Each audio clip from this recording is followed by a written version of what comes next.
So my blood sugar is low this morning. So it's 59, which is pretty low. My day is managed. If I can tell you what my day is managing it from the time I wake up to the time I go to bed. It's a everyday, constant thing, because I have to think about food constantly. Like, I can't miss a meal, or not feel like eating, or not feel like taking this medication, or, skip a day of doing this. Everything in my life is so planned, which it's kind of boring. It's not a lot of spontaneity when you have this disease, because you have to know what you're doing. When I was 41, I was on vacation in the DR. And when I got back home, at first I thought maybe I had a stomach virus, but then I started to just drop all of this weight. I went to my primary and got the blood test, and my A1C was 13% when I first got diagnosed. It wasn't about coming to terms with it, it was about depressed that it was true. That I knew the symptoms and I knew what was going on with my body, but I wanted to be proven wrong when I got to the doctors. And when it was confirmed, it was like a shock to my system, like, this is real.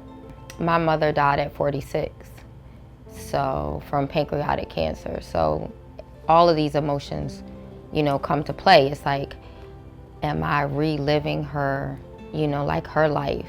And it was very depressing. Like, I went through a lot of depressive moments until I just had to realize that I had to either, let it take me or fight, and I chose to fight.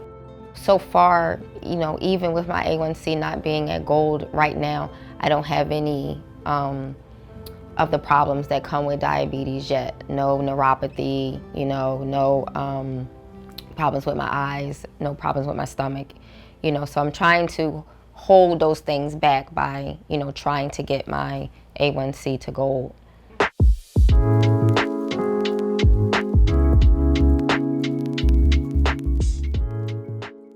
Movement is a lot of the reason why you have the insulin resistance.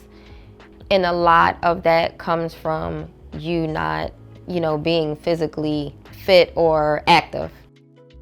I worked last out, so I used to work the overnight shift. So that was going against my body. All I did was crave sleep. Really didn't work out too much, barely ate because all you wanted to do was sleep. I didn't really realize how much, the inactivity played in this disease. So once I learned that had to be a major part, I had to find something that was going to engage me, make me want to keep going.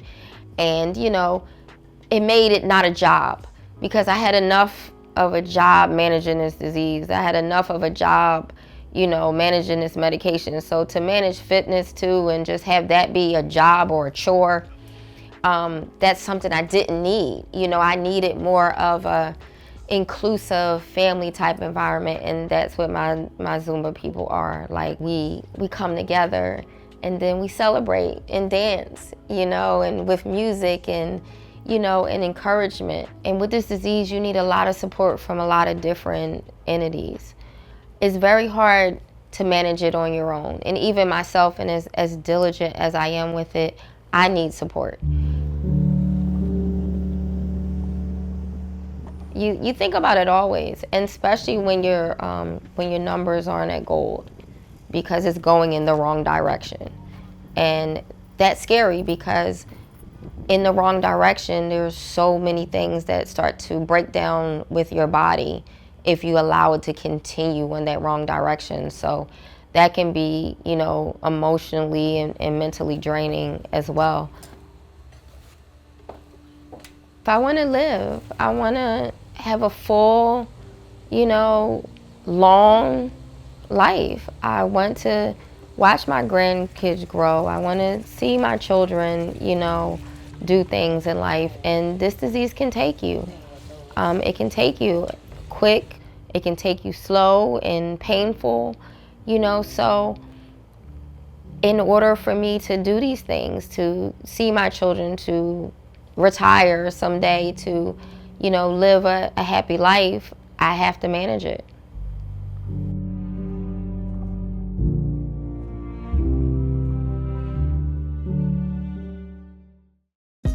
Hey, thanks for watching. If you like this video, check out these other videos from USA Today to stay up to date with all the latest news.